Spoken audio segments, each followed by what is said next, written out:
ഒരൊറ്റ ദുആ പറഞ്ഞിട്ടുണ്ട് അഷ്റഫുൽ ഖൽഖ് സല്ലല്ലാഹു അലൈഹി വസല്ലം, സയ്യിദുൽ ഇസ്തിഗ്ഫാർ, പാപമോചനം ചോദിക്കാനുള്ള പ്രാർത്ഥനകളുടെ നേതാവ്. മൻ ഖാലഹാ ഫീ ലൈലത്തിൻ, ഒരു രാത്രി ആ വാക്കുച്ചരിക്കുകയും ആ ദുആ ചൊല്ലുകയും ഫതുവഫി ഫമാത ഫീ തിൽക്കൽ ലൈല, ആ രാത്രി തന്നെ അയാൾ മരിക്കുകയും ചെയ്താൽ, ഈ വചനങ്ങൾ ശ്രദ്ധയോടുകൂടെ പറഞ്ഞിട്ടുണ്ടെങ്കിൽ ദഖലൽ ജന്ന, സ്വർഗ്ഗത്തിൽ കടക്കുമെന്ന് ഉറപ്പാണെന്ന് റസൂലുള്ളാഹി സ്വല്ലല്ലാഹു അലൈഹി വസല്ലം. അല്ലാഹുമ്മ അൻത റബ്ബി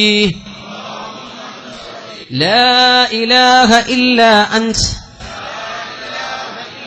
خلقتني وأنا عبدك وأنا على عهدك ووعدك ما استطعت أعوذ بك من شر ما صنعت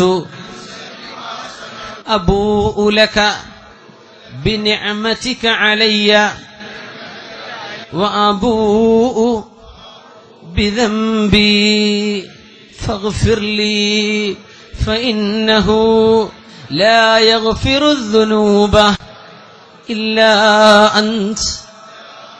അല്ലാഹുവേ, അൻത റബ്ബി, നീ ഞങ്ങളുടെ റബ്ബാണ്. ലാ ഇലാഹ ഇല്ലാ അൻത, നീയല്ലാതെ ഉടമസ്ഥനില്ല പടച്ചവനെ. ഖലഖ്തനി വഅന അബ്ദുക, നീ എന്നെ പടച്ചു, ഞാൻ നിന്റെ അടിമയാണ്. വഅലാ അഹ്ദിക വവഅദിക മസ്തതഅത്, എന്റെ കഴിവിന്റെ പരമാവധി നീ പറഞ്ഞ പോലെ ജീവിക്കാൻ ഒരുക്കമാണല്ലാഹ്. അഊദു ബിക മിൻ ശർരി മാ സനഅത്, ഞാൻ ചെയ്തു കൂട്ടിയ എല്ലാ തിന്മകളും അതിന്റെ പാപത്തിൽ നിന്ന് നിന്നോട് കാവൽ ചോദിക്കുന്നു റബ്ബേ. വഅബൂഉ ലക ബിനിഅമതിക അലയ്യ, നീ എനിക്ക് തന്നത് ഒരുപാട് നിഅമത്താണ്. വഅബൂഉ ബിദംബി, പകരം ഞാൻ ചെയ്തത് തെറ്റുകളാണ് റബ്ബേ. ഫഗ്ഫിർലി, നീ എനിക്ക് പുറത്തുതാ.